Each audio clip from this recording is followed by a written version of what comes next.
Hey guys, welcome back to my channel. I am dasylviaonu. If this is your first time tuning in, thank you so much. But please don't make it your last. Don't forget to hit the subscribe button and hit the notification bell so you'll be notified anytime I post a new video. To my returning subscribers, thank you. You guys are the best. So guys, long time no see. It's been almost 2 months that I left YouTube. Okay, don't kill me. See, I'm not going to explain everything in details, but just know that God is working and I will soon share the good news. Okay, something bad did not happen to me. Okay, good news is about to come. Oh, good news. But please, I know I've added a lot of weight. All good news, okay? Don't come for me. So back to business. The major reason why we are filming this video today, guys, Nigeria has a go. There is nothing to write home about Nigeria again. Okay, a lot is happening. At this point, we are just trying to survive. Everyone living in Nigeria is trying to survive. Even the ones that you feel that they are high and mighty, they are trying to survive.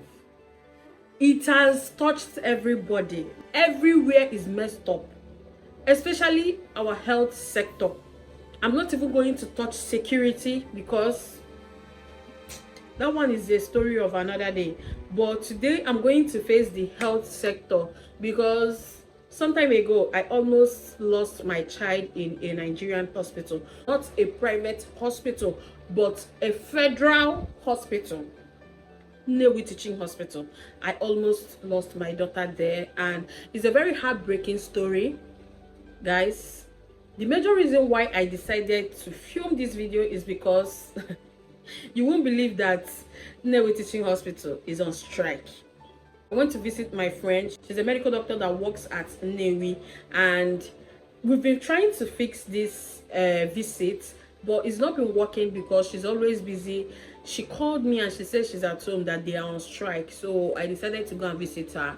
When I got there and I asked her a question, I was like, see, doctor, what if there is an emergency and someone brings their family to the hospital? What will happen? And she said that they are not attending to anybody, that nobody is going to attend to you because they're on strike. If they bring in somebody, you're going to take the person back. And that took me back to 2019. I had the most heartbreaking experience at Nnewi Teaching Hospital. They were not even on strike. Like, they were functioning, fully functioning when I had that experience. If I had that heartbreaking experience when they were functioning, what will now happen to someone that brings in their family to that hospital now? You just know that the only thing that will happen is that that person is going to die on the way, because the cases that they take to Nnewi are serious cases. Like, if I did not take my daughter to Nnewi, I'm not lying, my daughter is supposed to be gone by now. At the point that we took her to Nnewi, she was almost gone. So if you have a serious case and you're taking your child to a federal hospital, just know that it's only going to take God's grace for that child to still be with you. Anyway, let me share my story with you guys. My daughter has a medical condition. It's called hemophilia. It's a blood clotting factor deficiency. Like, if she has a cut, it will be hard for you to stop the bleeding. So every time I'm always with her, trying so hard to prevent her from getting injured. Okay, she's not allowed to run. We are watching her step every time. We report to schools. If I'm going to register her in any school, the first information I'm giving them is that she's hemophilia. Like, she's not allowed to cut. Even when she loses a tooth, they will just call you, come and carry your daughter JJ, because we've been trying to prevent the bleeding and it's not stopping. Then if she has an internal injury, that's the worst. Okay, just know that it's going to take heaven and good hospital for your daughter to survive. So back in 2019, I had a help.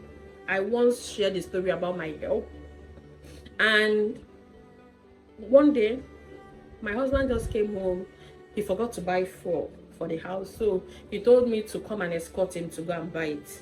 So as we were leaving, I don't know what hit him. He came back and he told my help, don't allow these children to play. Let everybody go inside. Nobody should play. And she answered yes. So we left.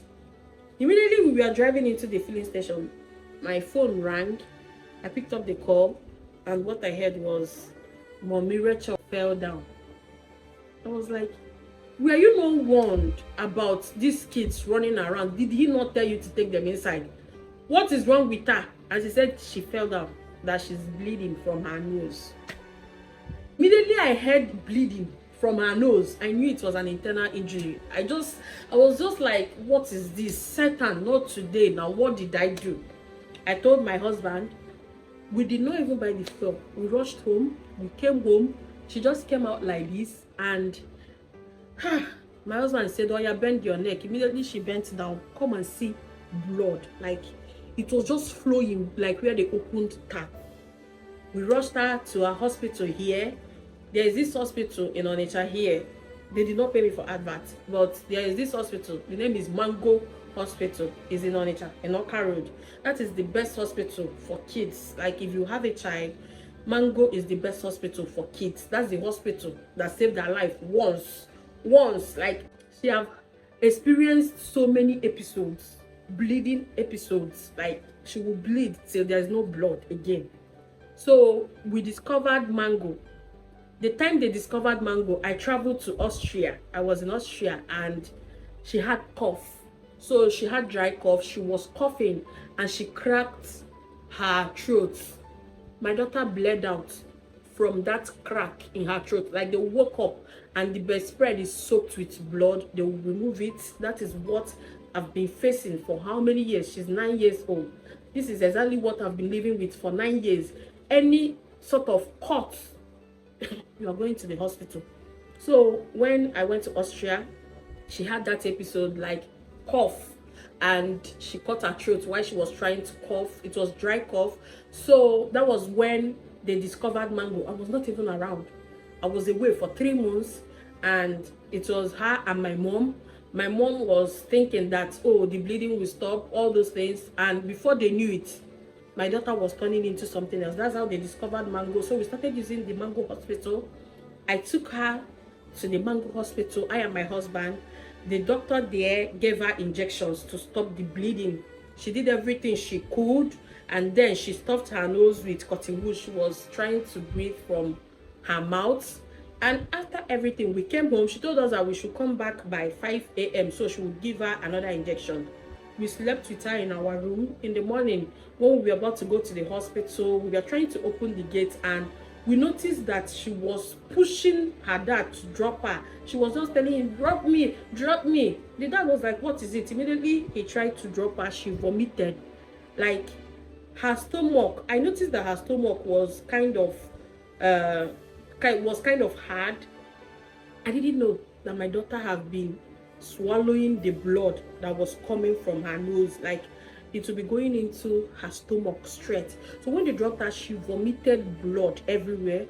We took her to Mango Hospital. When we got there, the doctor said that she cannot do anything again, that she has given her everything that is supposed to clot the bleeding. That the only way this girl is going to survive this episode is that we take her to Newi. That had it been, they saw the cut, you know, like the one she had in her throat, you can actually see it if you open her mouth very well. But this one that is coming from the nose, she cannot see it. So she said the only way that this girl is going to survive this episode is that we take her to Newi. That is how I and my husband set out to Newi. Like, we did not get home. We just drove straight to Newi Teaching Hospital. So when we got to Newi, we came into the ward and nobody talked to us. Doctors were there, nurses were there. Nobody listened to us. We were trying to tell them that they referred us to Newi from Mango Hospital. Nobody talked to us. They were just sitting there. Some were sitting, some were busy with other patients. Nobody. I was trying to beg these people, please, this is an emergency. She's hemophilia. Please, can you talk to me? Nobody listened to me. After maybe 30 minutes to 1 hour, They took my husband and he's supposed to go and get card, register my daughter in their hospital. They were just taking my husband around.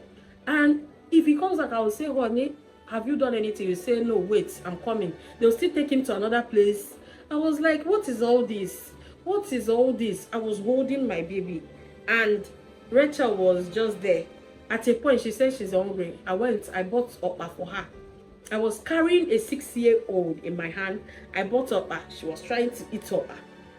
Then, these people did not talk to me. I will go and touch a nurse. I will say, please. I was just following the nurses, the doctors around. Please, can you listen to me? Can you attend to this child? She is bleeding. Nobody talked to me.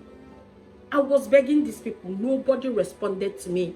At a point, when I got tired of holding her, I had to go back to the car park, which is actually far from emergency room, children's emergency room. We sat in the car so she can eat up. At a point, I was like, this girl, I know her. She's bleeding. Let me take her back. I took her back. Nobody responded to me. I was holding her. I was, please, can you people at least give me somewhere to sit down close to you people in case they did not talk to me. Guys, I was holding my daughter and I was watching my daughter turn from her color to yellow, from yellow to white. It was when my daughter started turning white that I knew that this girl doesn't have enough blood in her again. I was still begging these people. They refused to talk to me, taking my husband around. At a point, she started pushing me again. Mommy, mommy, mommy, drop me, drop me. Immediately, I wanted to drop Rachel. She vomited blood everywhere. Even the patients at the hospital, everybody was shouting, what is happening to this girl? Do you know that it took my daughter vomiting blood again in front of them before these people actually talked to me? Immediately she started vomiting, I started crying. Like, I let out a loud cry. Everybody were just looking at me. I was shouting, my child is going to die. This is my only child. My husband was trying to console me. I was screaming at the top of my voice. My daughter was not even there again. Like, you are looking at your daughter and you know that this child is leaving you. She was just white. Her eyes were just white. There is nothing that is indicating that there is blood in her body again. If you touch her hand, it will just remain white. I was screaming. That was when these people now had to rush to her. Immediately, the doctor lifted her up. She looked at her and she saw that there is no blood again. They now rushed. They brought blood and they fixed it. And my daughter was just turning. She was just turning, trying to call me. And honestly, I don't like remembering this. She was trying to call me. Her skin was just white. She was looking so pale. Her lips were drying up in front of me. Hey, Jesus.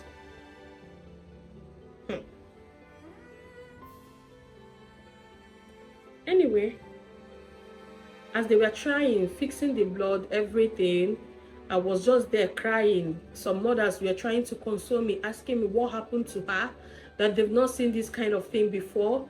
What happened to her? I was telling them that she just fell, she hit her nose.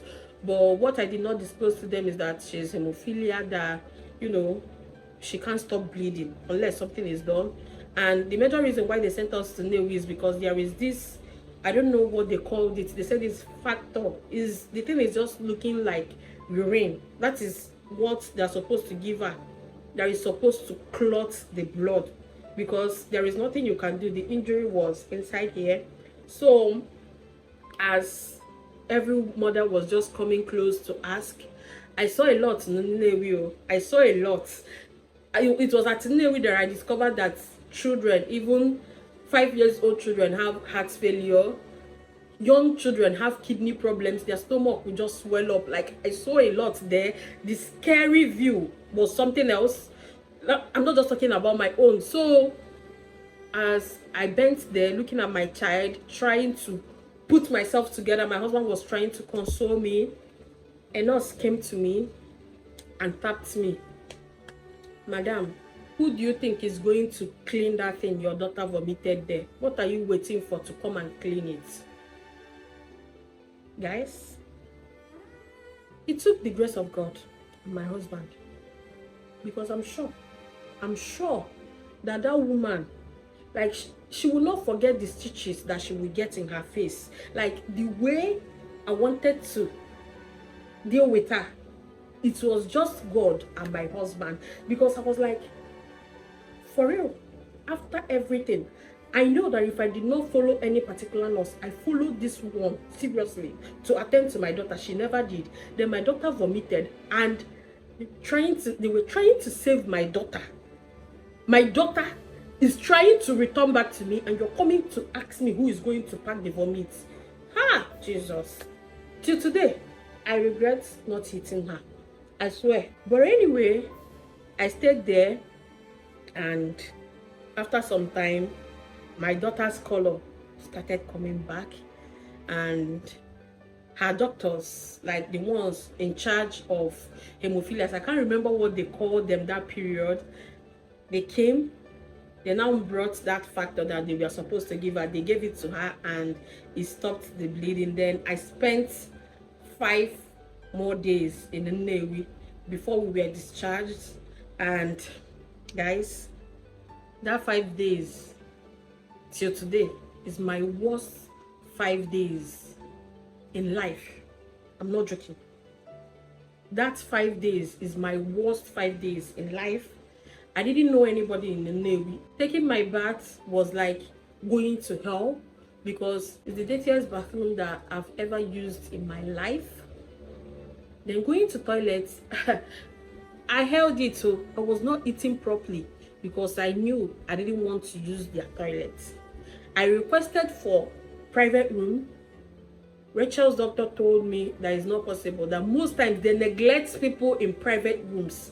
That if I take my daughter to private rooms, maybe sometimes doctors will forget. Can you imagine the country we are living in? Doctors will forget about you if you go to private room. So we didn't go to private room because I was scared. I just wanted my daughter to be okay.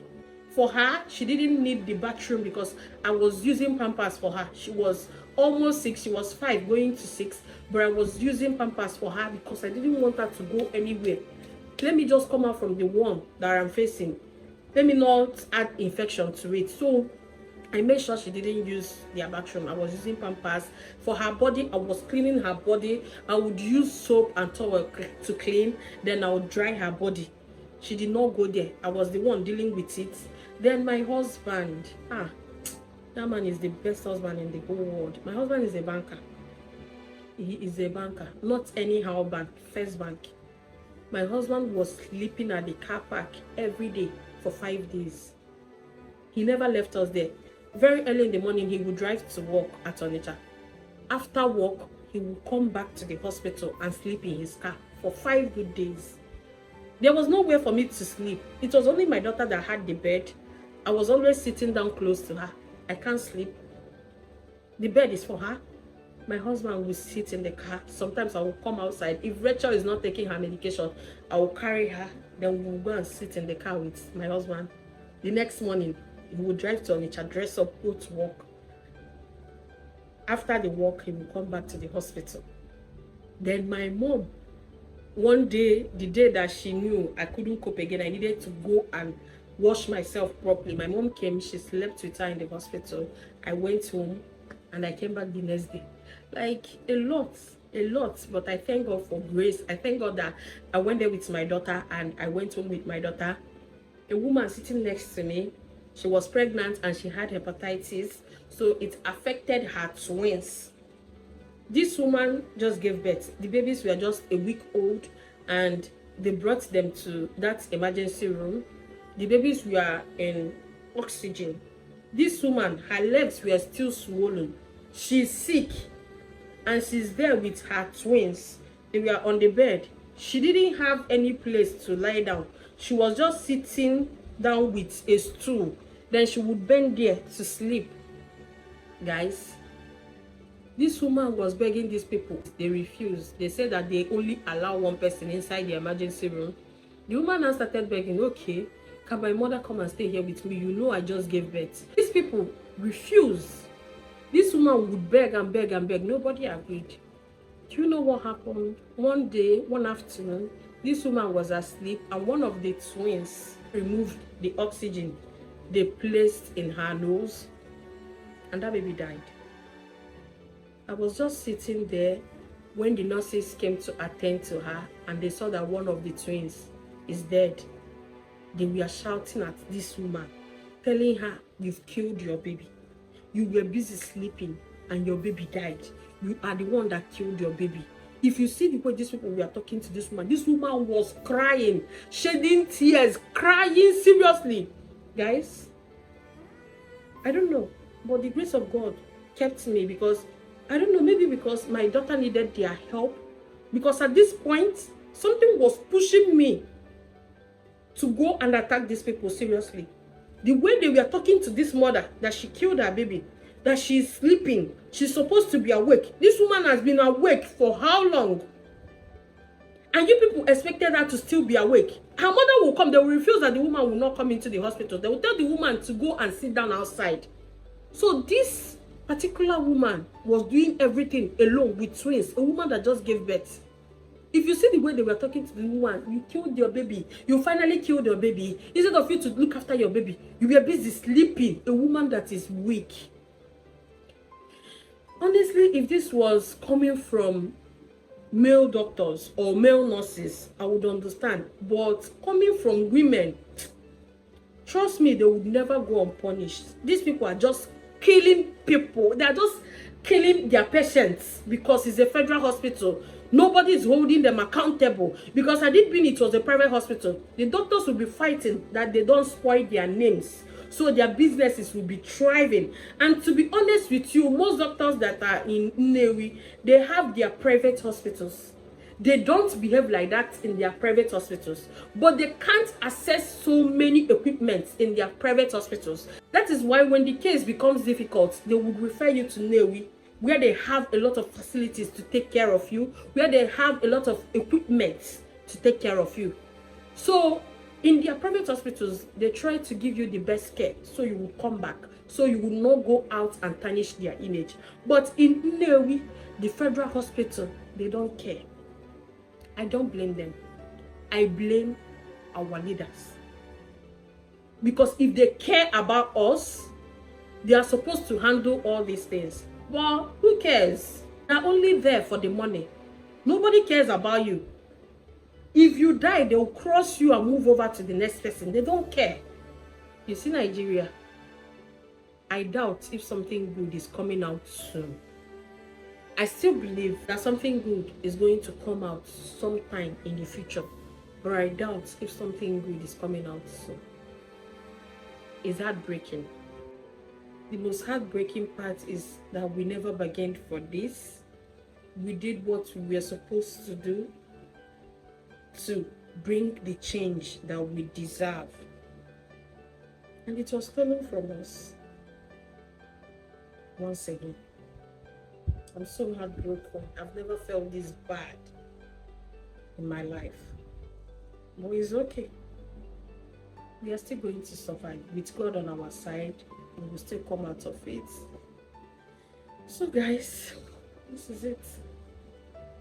This is it.